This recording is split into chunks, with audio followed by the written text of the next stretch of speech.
Now let's try some more complicated operations on matrices. Um, I still have my B matrix here. Suppose I would like to know the sum of all the different columns. Suppose, um, and the Matlab actually has a function for you to do that. That's called just the sum. Um,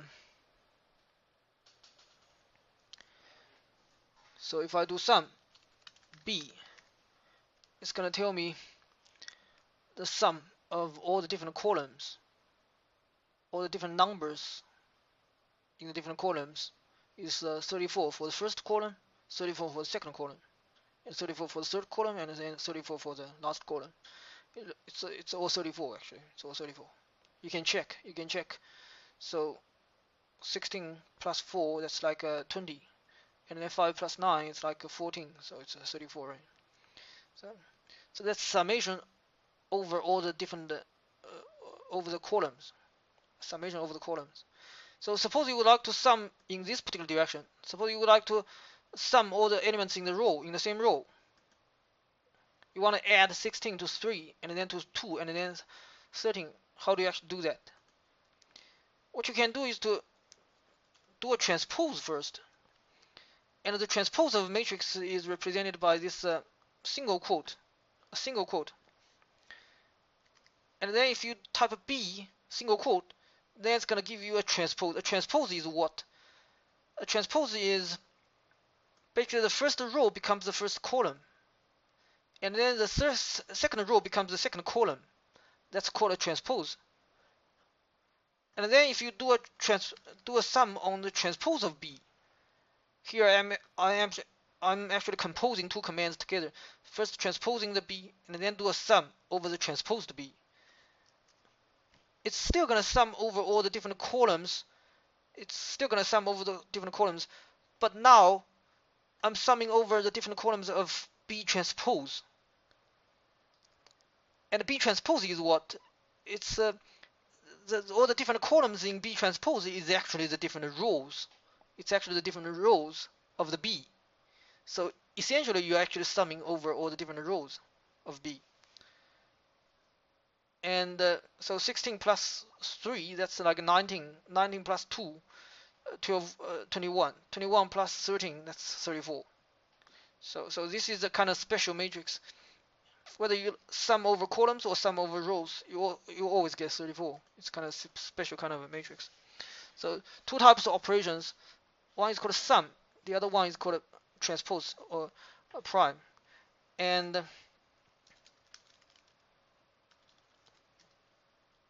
you also have a function call that's called a transpose. And this particular function call is actually equivalent to using the prime. So if you do actually transpose B or B prime, that gives you exactly the same result. So, but the transpose is a function call.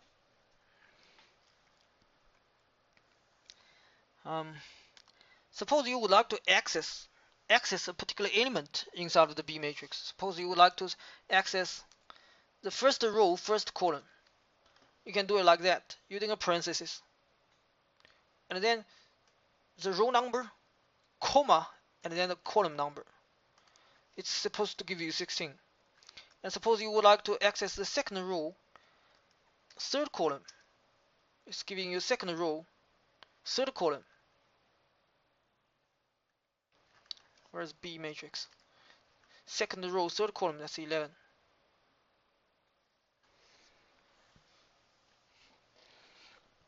So this actually gives you a way to access individual elements inside of the matrix.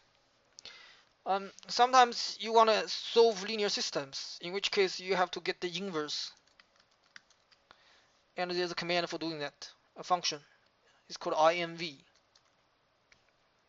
It's actually telling you that matrix is close to singular or badly scaled. Results may inaccurate. So it's actually giving you some kind of condition number to tell you that it's not a very regular matrix. And you can also see the inverse actually has a very large number, 10 to the 15th power times all those small numbers, right?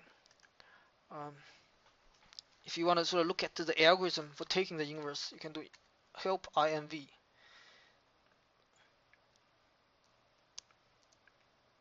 And there's also some other commands that's associated with inverse, pseudo inverse, pinv, for example, right? So it's giving you a generalized inverse, basically. Because it's an inverse of a times a. So if I do pinv b, it's giving me something that's sort of more sensible, right? It's a generalized inverse. If you know what generalized inverse actually is, it's some of the concepts are related to linear algebra because the Matlab software was developed to make linear algebra easier. So if you haven't studied linear algebra before, this kind of pseudo inverse or generalized inverse, this kind of concept might look foreign to you, but it's completely okay, right? You don't really have to understand them if you are not going to use them. So um,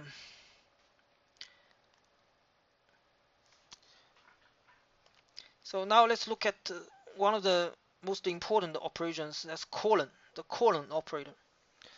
The colon operator. It's type 1 colon 10, suppose. What does the actual colon actually mean? The colon means a range. So it's basically the starting value, the ending value, and then colon means I want a range from 1 to 10. And you can sort of see what's going to happen. It's going to go 1, 2, 3, 4, 5, up to 10. With a stride of 1, basically. The default stride is 1. So suppose I want to skip. I want to have a stride of 2. That's going to give me all the odd numbers, I think. So now it's going to skip 2 every time before it actually reaches 10. So it's going to start with 1 and then 1 plus 2. That's 3. 3 plus 2, that's 5. So it's going to give you a stride of 2. So you can sort of specify your own step size or stride by using 2 colon with the stride number that's sort of sandwiched in between the 2 colon, and then still starting number and then ending number in the beginning and the end.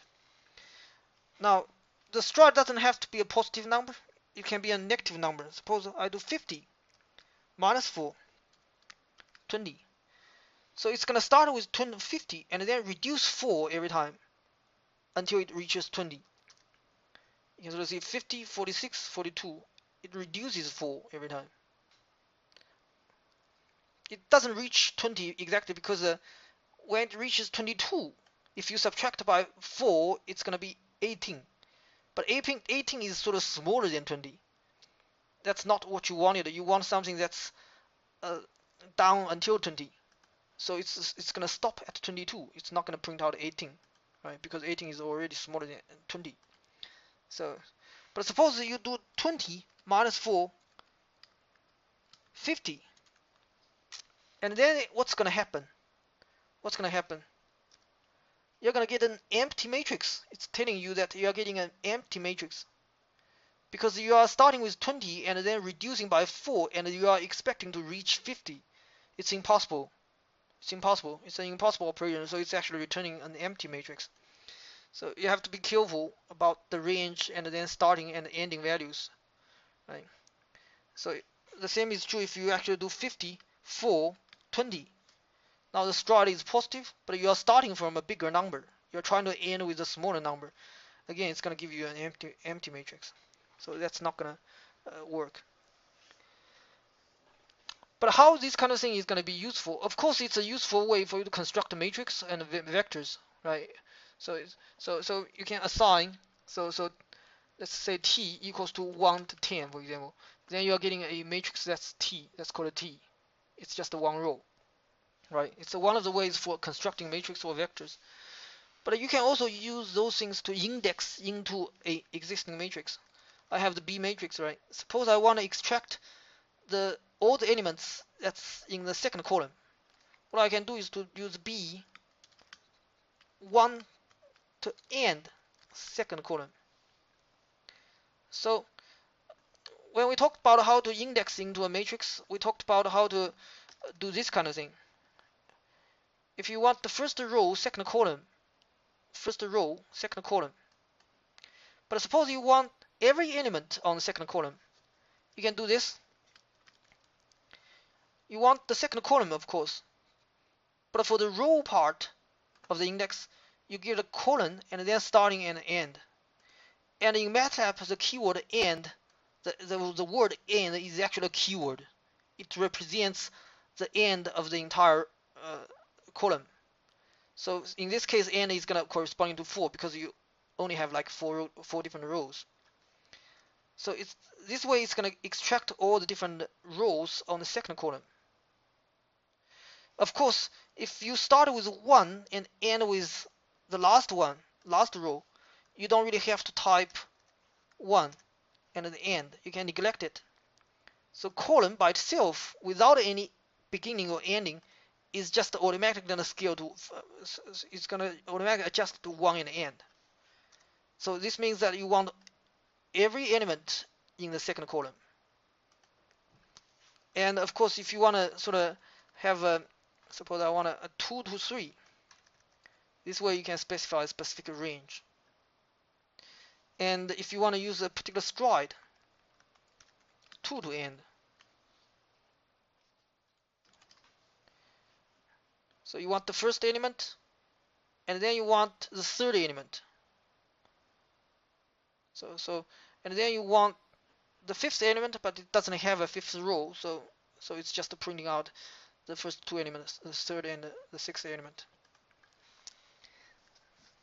That's for row. Of course, you can also apply the same kind of operation on the columns. For example, I want the third row, and then 1 to 2 to end. That's 9 and 7. If I want every element, that's the entire all the elements. So the column allows you to subset a certain matrix. Of course, you can sort of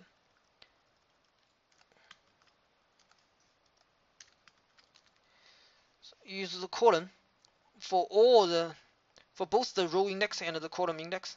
This way, it's gonna take out a sub matrix out of B.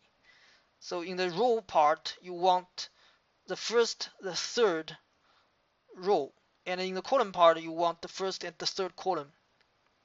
So the first row, first column 16. The first row, third column is 2. So it's basically taking out these 4 elements. Suppose I want the submatrix that's like the first 2 rows, but the first 3 columns. Suppose what I can do is first 2 rows, and then first 3 columns, for example. Then it's gonna give me a submatrix that's first 2 rows and first 3 columns, right?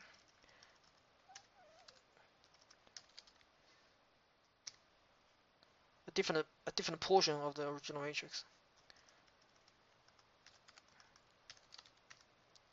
Still a different portion of the original matrix, right? So the colon operator allows you to dissect and extract all the different submatrix of a bigger matrix. Suppose you would like to delete some of the rows and columns. Suppose I want to generate a here's my A matrix, right? Suppose I want to delete the second row. I want to delete this row. What I'm going to do is the second row, all the column equals to empty. Now the second row has disappeared. You can also delete a whole column. Suppose I want to delete the third column. All you have to do is assign an empty square bracket to the specific column that you are actually specifying. Right.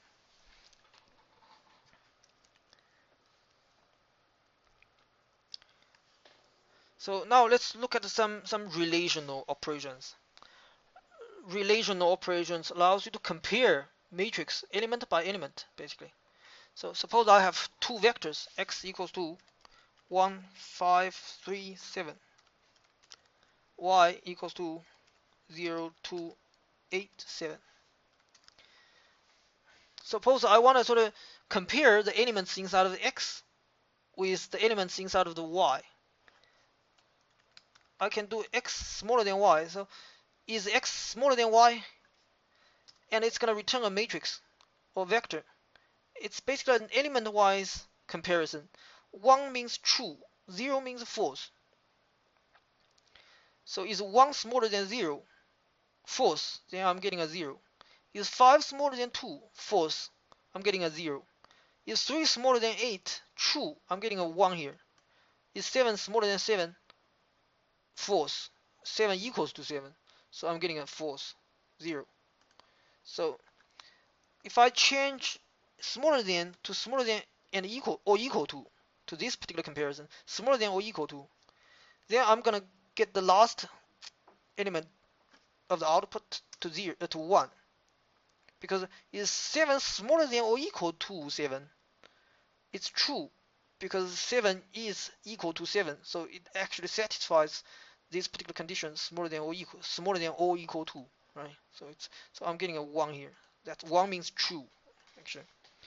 So you can also do x larger than y. You can also compare x to y element wise, see if it's larger than, see if it's every element inside of x is larger than y. Greater than or equal to. Equal to. That's basically comparing every element and see if they actually equal to each other. Only the last element is actually equal to each other. Or not equal to. Not equal to is a wiggle. So not equal to. So true, true, true, false. Not equal to.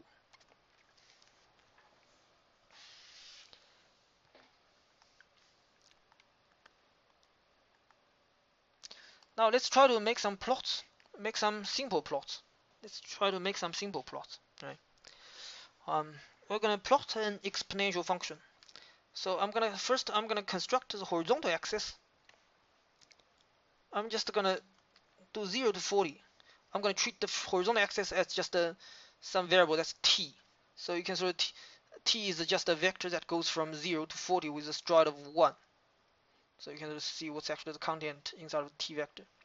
And this is actually a row vector by default. If you are using a colon, it's a row vector by default. And then y is going to equal to expt. So I'm actually using the intrinsic function of Matlab, called the exponential function, and then calling it on this vector of t.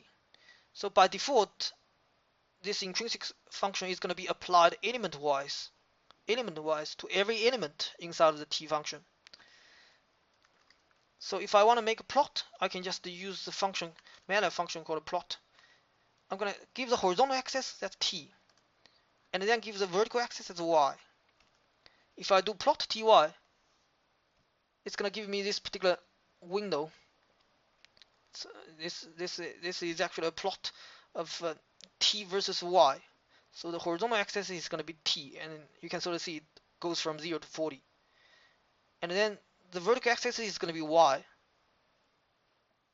It's going to start with some sort of very small number. It's supposed to be 1, and then go to a very large number, because it's e to the 40th power. E to the 40th power is going to be a very large number. So that's another window that we haven't looked at so far. It's a figure window, and figure window has a menu bar associated with it, and then a toolbar allows you to decorate or modify the figure in any way that you want. Use these two buttons are kind of useful. This is zoom in, this is zoom out. This for now, this window, this figure window is a kind of a floating window. It's a pop-up window. When you make a plot, it's gonna sort of pop up this particular window. But you can sort of see there's a small arrow here. It allows you to dock the window. So if you click on this, it's gonna dock it. Of course, this might not be the position that you want it. You can drag it around. For example, you can drag it to here, right? Now it's you're getting a docked figure window. Suppose you wanna to move around your windows, that kind of thing.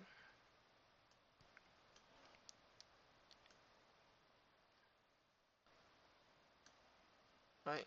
So that might give you a better view of the different stuff. So that's a basic way for you to make a plot. The plot command is actually quite complicated. It's got lots of options. But before we look at the plot command in more detail, um, we can look at the three more commands. Xlabel. Xlabel is going to allow you to add some labels to the horizontal axis. Suppose I want to treat it as time and give it some kind of unit, seconds, for example.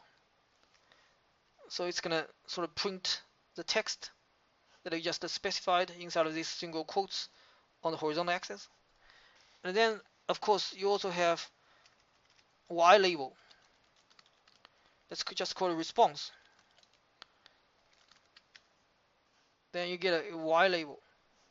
And then you can sort of give the title. So X label, Y label, then you have a command that's called title, T-I-T-L-E. Sorry. Let's just call it time response. Then it's gonna give you a title. So some basic ways for decorating the table, the figure, for explaining what the figure actually is.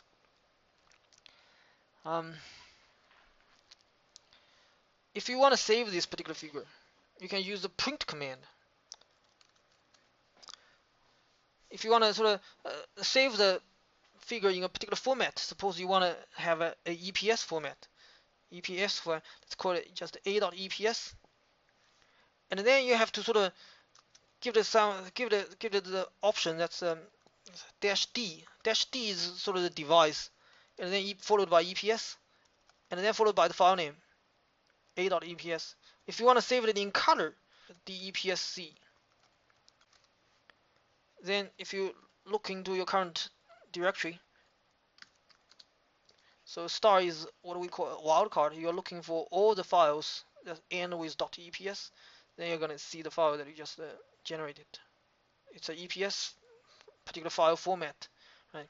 If you would like to have a JPG file, for example, so all you have to do is to change the device name from EPSC to JPEG, I think, JPEG. No, sorry, JPG, and give it a different file name. Now you are supposed to have a.jpg file. It's a JPG file, and it has lots of different kinds of formats. By typing help print, you can sort of discover all those different formats that your Matlab install is going to support. TIFF, for example, another format that's used quite often, right? PNG, right? Portable network graphics file. So it's going to support alpha channel, that kind of thing. So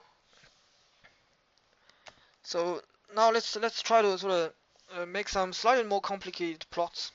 So this time I'm going to use a horizontal axis. Last time I was just using the 0 colon 40, right, to generate an evenly spaced vector. But this time I want a evenly spaced vector that goes from 0 to 2 pi with 100 points in total. And Matlab actually provides a quite convenient function that's called linspace. Linspace is a function that allows you to generate evenly spaced data. All you have to do is to specify the starting value. Suppose I want a 0, and then I want an end value, so 2 times pi, 2 pi. Don't write 2 pi, don't write that like that, because the Matlab is not going to recognize this thing. Even though mathematically it actually makes sense, right? But Matlab doesn't recognize 2 pi, this kind of thing. You have to use 2 multiply pi, this kind of symbol, and then specify that in the last parameter. The last parameter you have to specify is the total number of points you want. Suppose I want 100 points.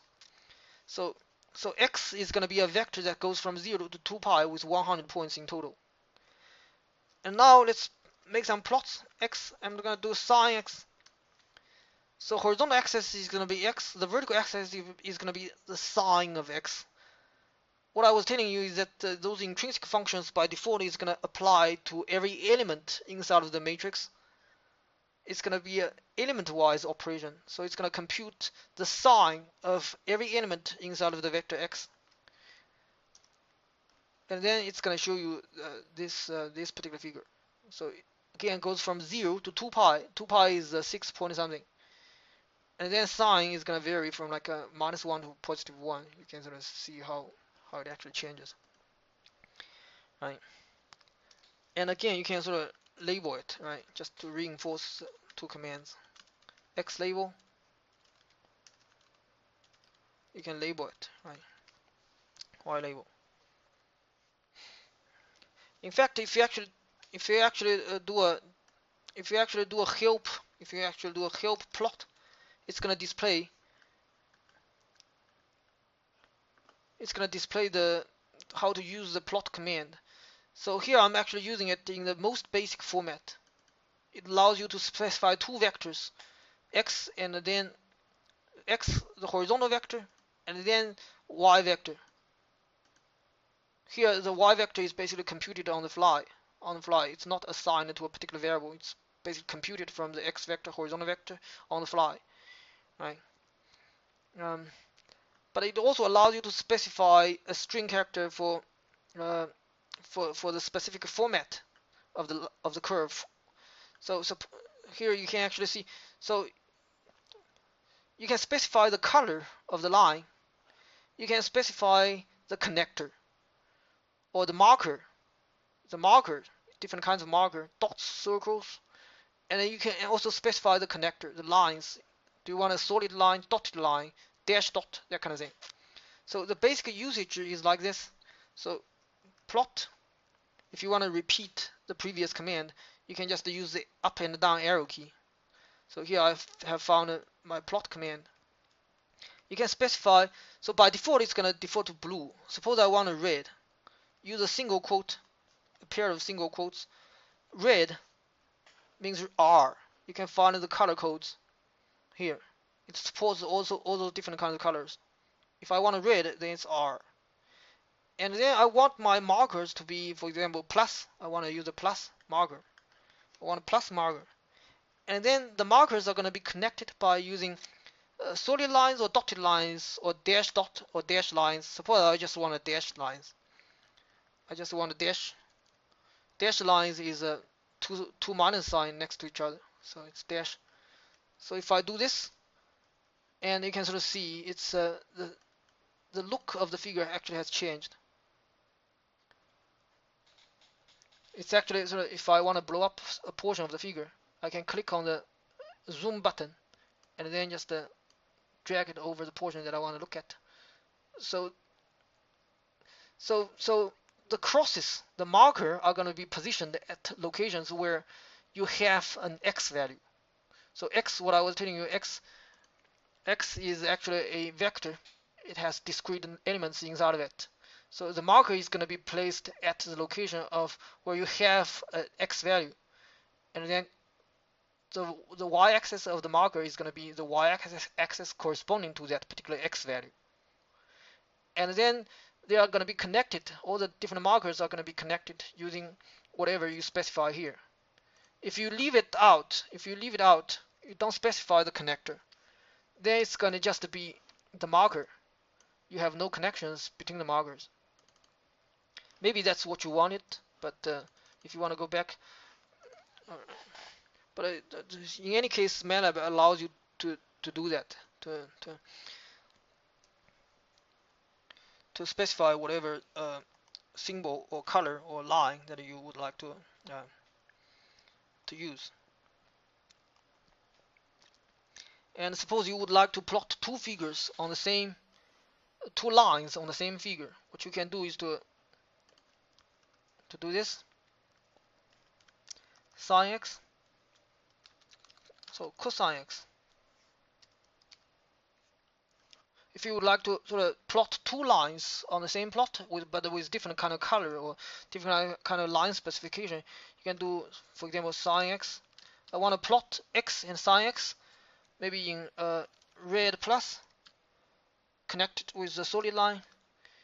And then I want to also plot x with the horizontal axis, but cosine x, right? But with a different kind of color specification. Suppose I want a blue with a triangle connected with a dash line, that kind of thing. Then this way it's going to give you this kind of plots. This kind of plots is called overlay plots. It's called overlay plots because you are plotting two curves on the same figure with different line specification. If you want to clear out this particular image, you can do CLF. It's going to clear out this image. There's a second way for doing this kind of overlay plots. So you make one plot first, plot x sine x, for example, r plus, specify the line. That's one of the lines. And then you type a command that's called hold with a specification that's called on. Hold on. You want to hold on to this figure that you already made. And then if you do plot x cosine x, b triangle dash dash, then it's not gonna override or erase the previous figure you have made. It's gonna plot on top of it. But suppose I wanna suppose I don't do hold on. I don't do hold on. Let me clear out the image again. Plot. That's the first figure, right? And then let's do the plot the second line. The previous line has disappeared. So unless you type hold on, it's gonna sort of erase the previous figure that you already plotted. So that's sort of the one of the simple ways for making two ways for making overlay plots, plotting two lines on the same figure.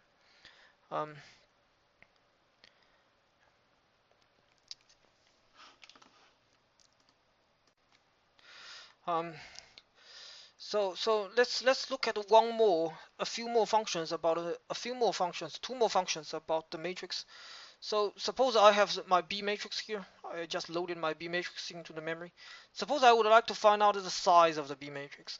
There's a command that's called size B, and it's going to tell you how many rows and how many columns this particular B matrix actually has. Previously, I constructed the x vector by using this linspace command, right? And then you can find out the size of this x vector. It's one row, 100 columns. The reason that it's 100 columns is because you specify 100 here. You want 100 points, including 0 and 2 pi, between 0 and 2 pi, from 0 to 2 pi, this range. So size is one of the functions that allows you to find out the size of the matrix or vector. And there's another function that's kind of useful, that's called sort. So you can sort, for example, sort the different columns of the B matrix. So by default, it's going to arrange all the elements from small to big, and column-wise, it's going to sort all the different columns of the matrix from small to big. And if you want to sort of sort in the opposite way, you can specify a second parameter that's called descend. D-S-C-E-N-D, I think. Descend. Then it's going to sort all the different columns from big to small. And another thing, one interesting question that we can sort of look at is for imaginary numbers. So one of the mistakes that people often make, suppose I want to take the exponential of a complex number.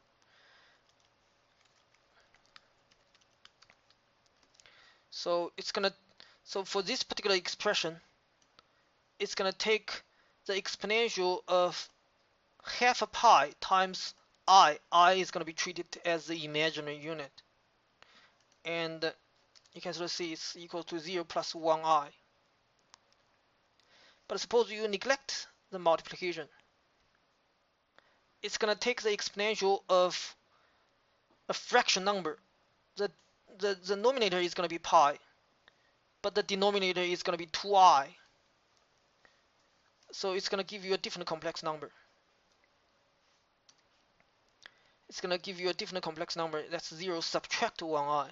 So whether you have a multiplication between 2 and I actually makes a big difference. So pi, this is pi over 2i. And this is a pi over 2 times I.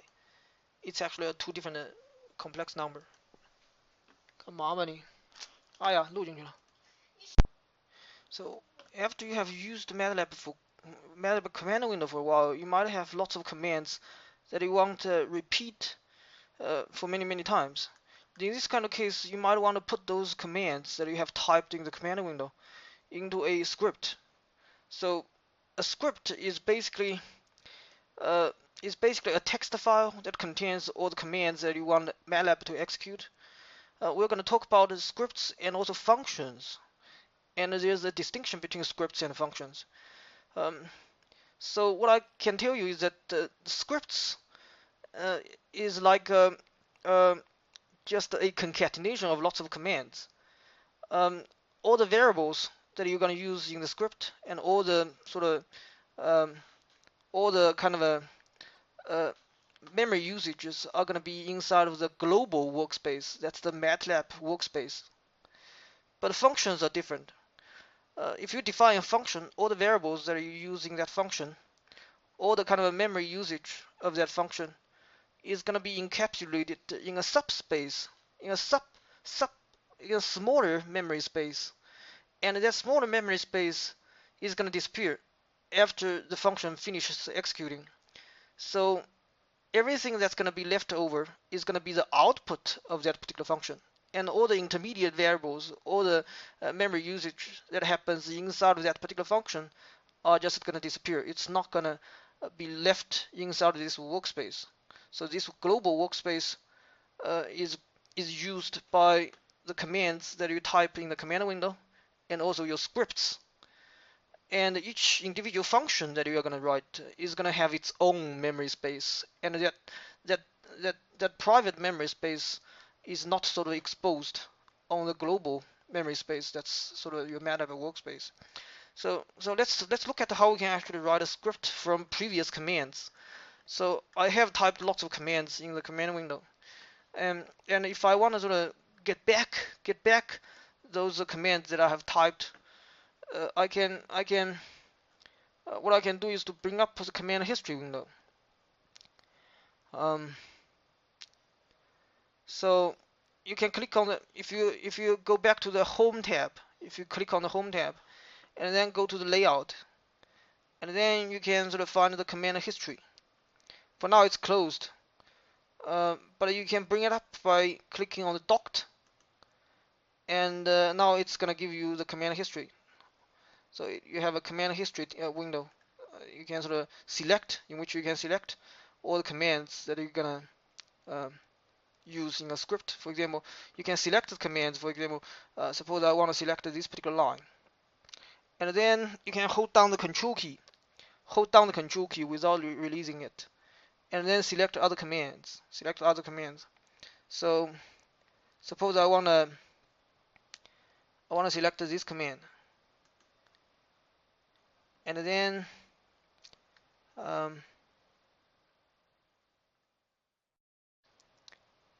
basically that's it. I want to select these two commands and then convert them into a script. If I right click on one of the commands, you have an option that's called create a script, and then you can just select create a script. Now it's going to open a editor window. It's going to open your editor window with these two commands that you just selected. That's already inside of your script, and it has a default name that's called untitled. This number depends upon how many times you actually have opened a empty script, that kind of thing. So in your case it could be untitled 1, that kind of thing, but in my case it's untitled 3. This number is not really that important. And if you want to save it, you can sort of click on save.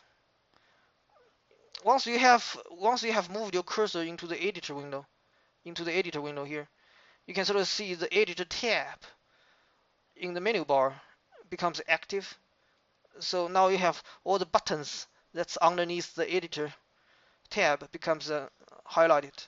You can use those buttons. Here I just want to use save, and then it's going to ask you to select a file name, script. I call it script2, and the file type is default to the .m file. So I was telling you there are two kinds of Matlab files. One is called a script, the other one is called a function. Script and functions all end with .m for Matlab. So both types of files are called Matlab.m files. So m files in short. It's m files. So script is just one kind of m file. Function is the other kind of m file. So So if you specify, if you sort of specify the file name, and then you can just click on save. Now you can sort of see the file name has changed to script2.m, and the star that was previously at this particular location has disappeared, which means that this file has already been saved. If you sort of keep typing in it, the star appears again, which means that this file hasn't been, the modified file hasn't been saved. You have unsaved modifications to the text file. So if I want to sort of add a few lines, so x label, I'm just going to add a label for x. If I want to suppress the output, I can just use a semicolon, but this particular command doesn't really generate any output. So y label, I just do y, and then title,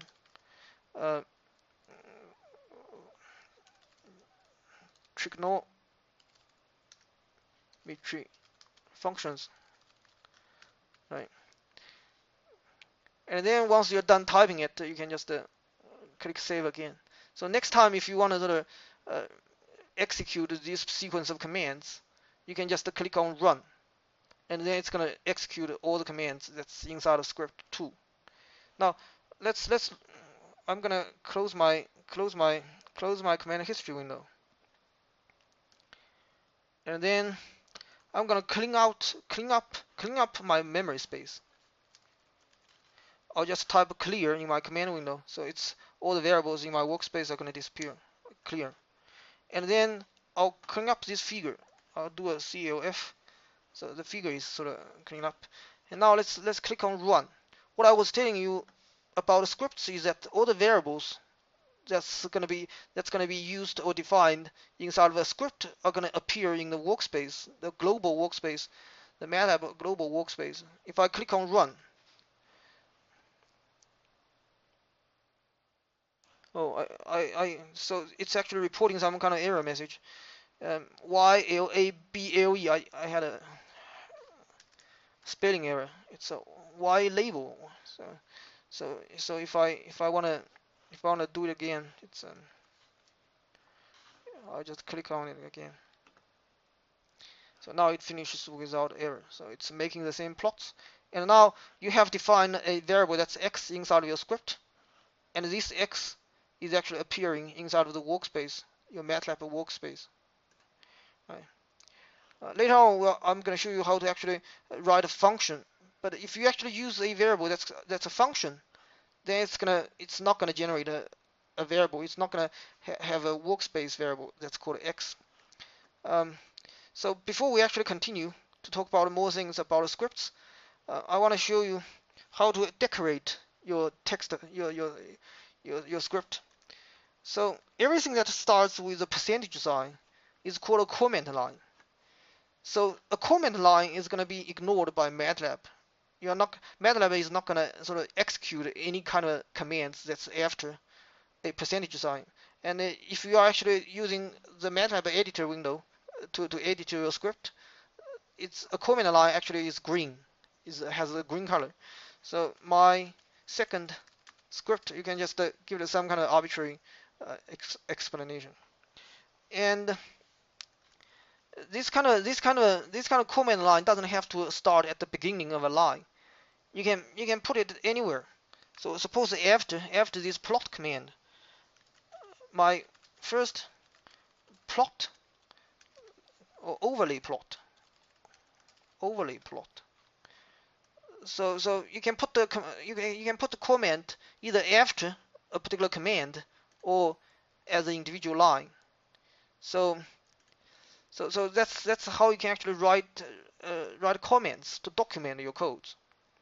And there's also another capability that's called sections. So everything that starts with 2 percentage signs next to each other is called a section. So suppose I want to, and as soon as you type 2 percentage signs right next to each other, Matlab actually highlights a particular section using the color yellow. So everything is like on a yellow background. So this is an individual section. So if I want to introduce another section, I do another 2 percentage signs next to each other. Then that's a new section. So this kind of sections allows you to execute a part of the codes without executing other parts of the codes. suppose suppose I put a section here, for example, before decorating the figures. So now I have like two different sections. I'm gonna get rid of this section because there's no codes after this section. So I have two sections. So this is one section, and then this is another section. I'm gonna clean up my window, clean my figure window, and then if you actually click on one of the sections, make the first section highlighted. You can right click inside of this section, and then it's gonna give you a drop down menu. And some of the commands are quite useful. For example, comment, uncomment. If you want to comment out the entire block, the entire section, you don't want to sort of, if your section is quite long, you don't want to type the percentage sign every time. You can just use this thing to block comment an entire section, that kind of thing. And then you have a shortcut that's called evaluate current section, and it has a keyboard combination Control Enter. So if you select this drop down menu or just press Control Enter. So now I'm putting my cursor inside of the first section and do Control Enter. Now I have my figure, the two lines, the two curves in different color, but without decorating them. So X label, Y label, title, these three commands are not being executed yet. So if I move my cursor to the next section, so this section becomes highlighted, do Control, hold down the Control key, and then press Enter. Now I have my decorations, X, Y, and title, that kind of thing. So these two capabilities are quite useful. It allows you to sort of write your code in a sort of structured way, and it makes your code modularized. And then if you have a problem, you can sort of focus on a particular section to debug that particular problem without sort of affecting other parts of the code, that kind of thing. So it's a quite a useful capability. Now let's try to sort of turn this particular script into a function. So what I'm going to do is that I'm going to open, click on new, and then I'm going to do a function. So instead of selecting script, I'm going to select function. So as soon as you selected the function, it's going to give you a function template. It's going to open a new editor tab, which is called untitled 4*. And then it's basically showing you the basic syntax about how to define a function. So here you have output arguments. So you can think of function as some kind of black box. You have inputs and then get some output. So every function definition has to start with the keyword that's called function, and then followed by a square bracket. And the square bracket, inside of the square bracket, it's a list of your output arguments, and then followed by equal to sign, and then followed by the name of the function. One thing that you have to remember is that the name of a function has to be the same as the file name. And then followed by parentheses. This time it's parentheses. It's not square brackets anymore. Here, for the output arguments, it's square brackets, but for the input, it's a parentheses. And then put a list of your input arguments. If you don't have any input arguments, you can just leave it out, leave it empty. So let's try to sort of turn this particular script into a function, right? And we're going to call this particular function, I'm going to change the name from untitled 4 to some kind of trick plot. I'm going to change it to that. And then I'm not going to use any input arguments. I'm just going to delete everything and leave the input parentheses empty. And I'm not going to sort of send out any output. So I'm going to sort of delete the output, including the square bracket. I'll just output nothing. I'm just going to do that. And then I'm going to just copy over. So this is actually the comment, these two comment lines. So these two comment lines that's sort of right underneath the definition of the function is going to be displayed if you type help. Suppose you type help trick plot.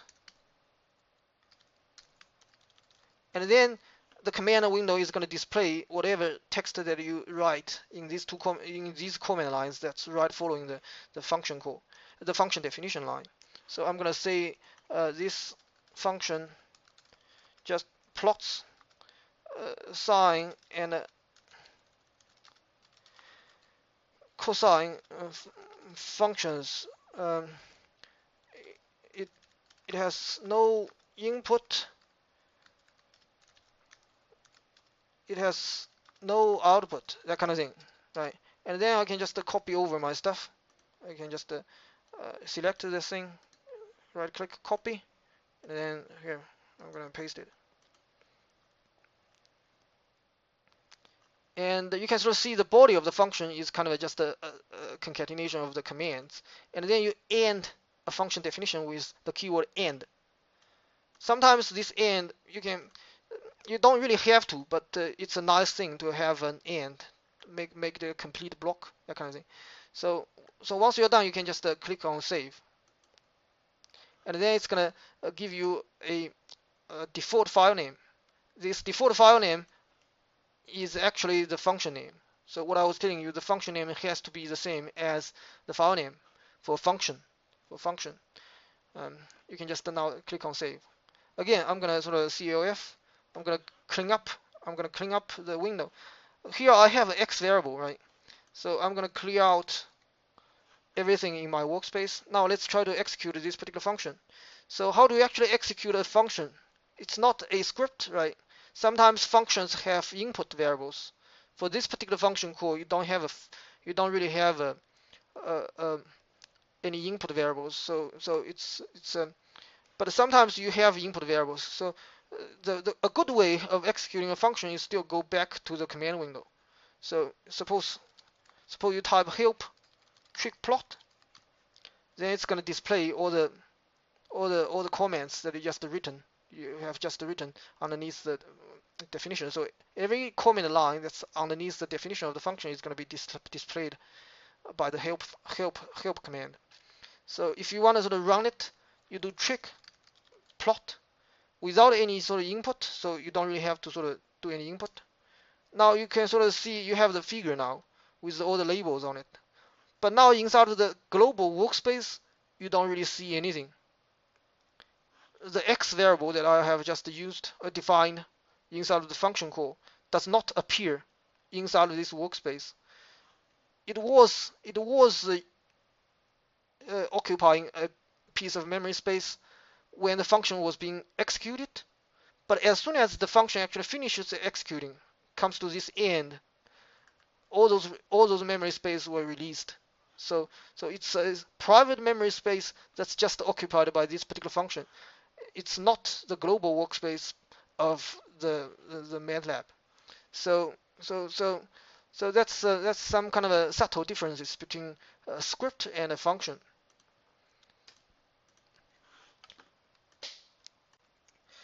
Now let's talk a little bit more about linear algebra and matrix operations, matrix vector operations, that kind of thing. Since we have looked at how to write scripts and functions, I'm not going to sort of type in the command window anymore. I'm going to use this editor window to write scripts instead of sort of typing commands in the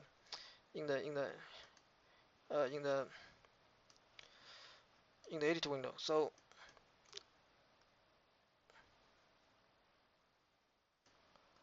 So what I'm going to do is that I'm going to rearrange my windows a little bit so that I have a larger editor window to work with. So that was script 2, right? But now let's do a new script. Click on new and then script, and let's just save it as script3.m. Let me write a comment line, for example, script3, right? And then just to save it. I'm just gonna save it as script3, for example. Save the script as script3. So now let's look at some of the interesting features. We're gonna look at the one particular operator, that's the star.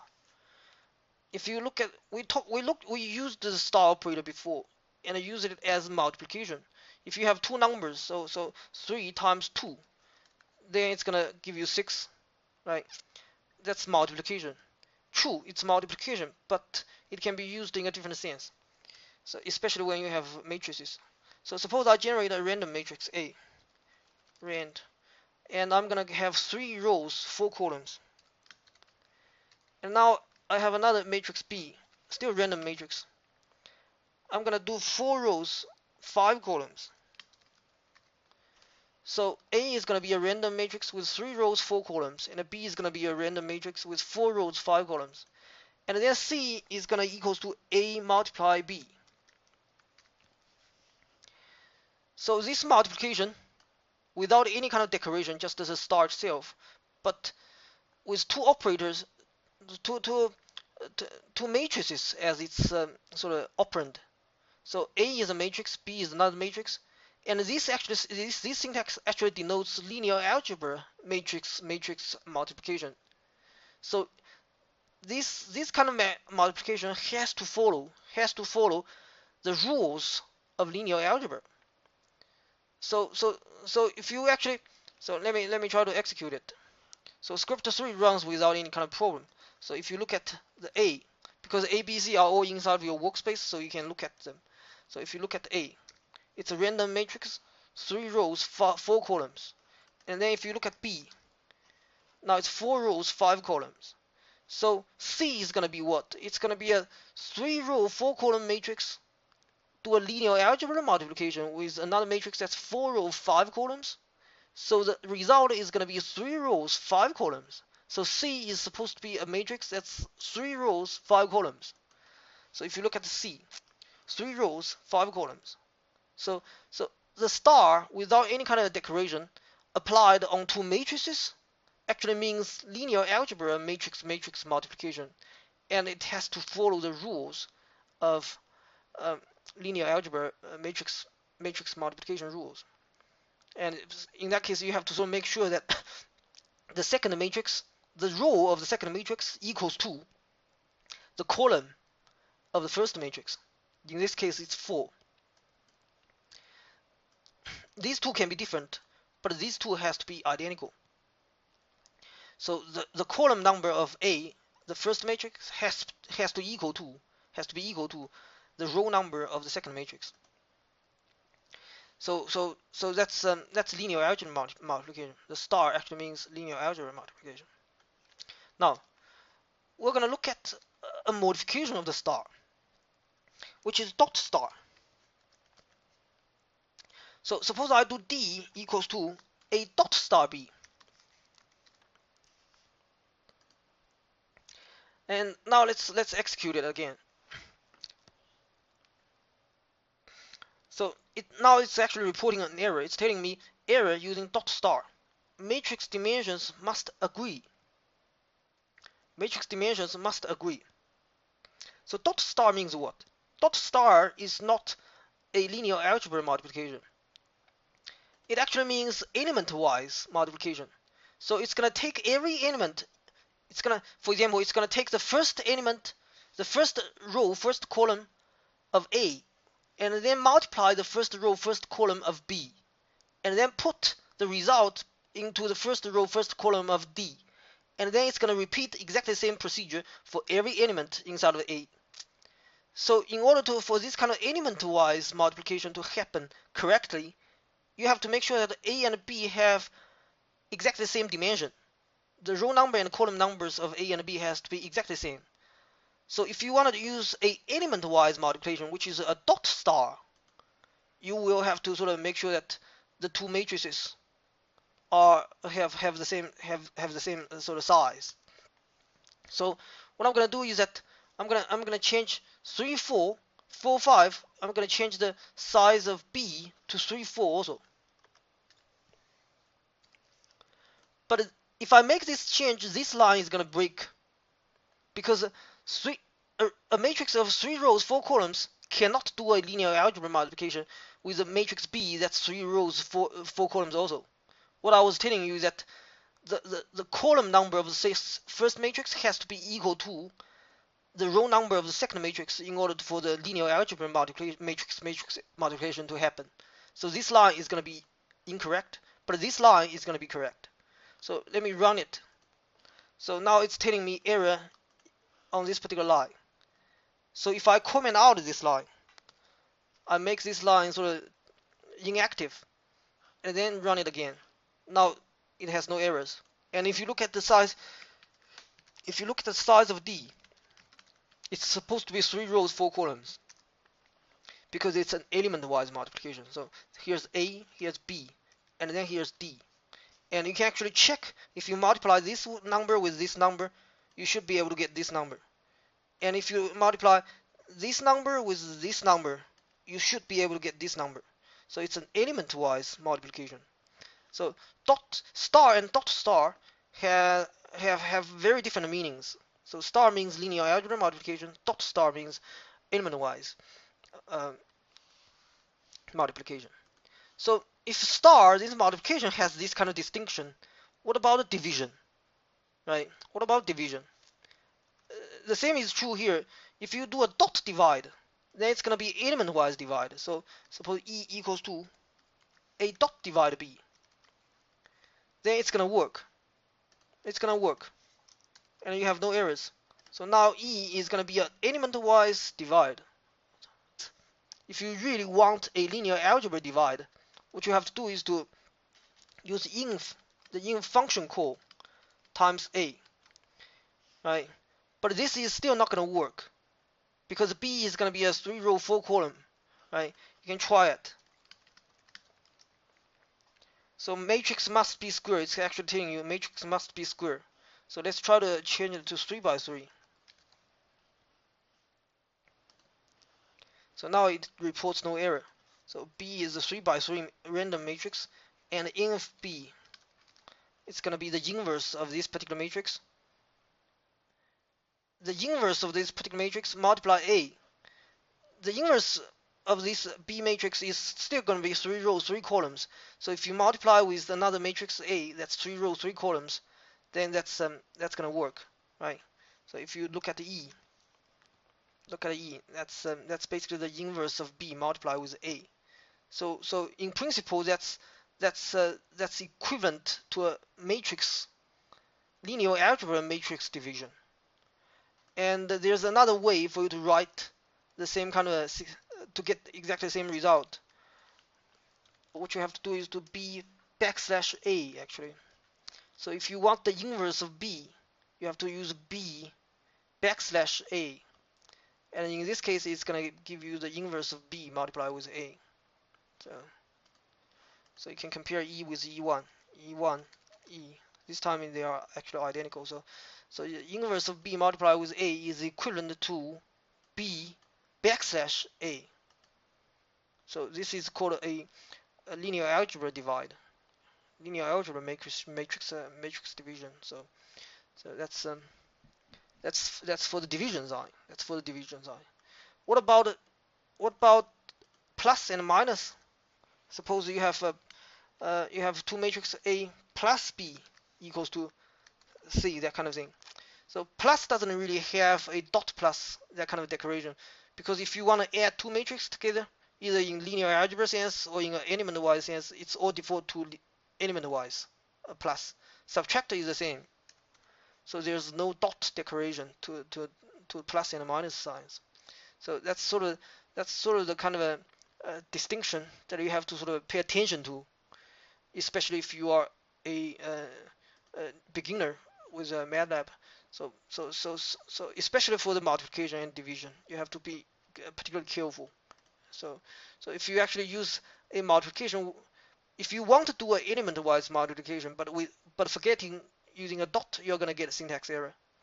And if you want to do a linear algebra matrix multiplication, but included this dot decoration to the multiplication, you're gonna get an error.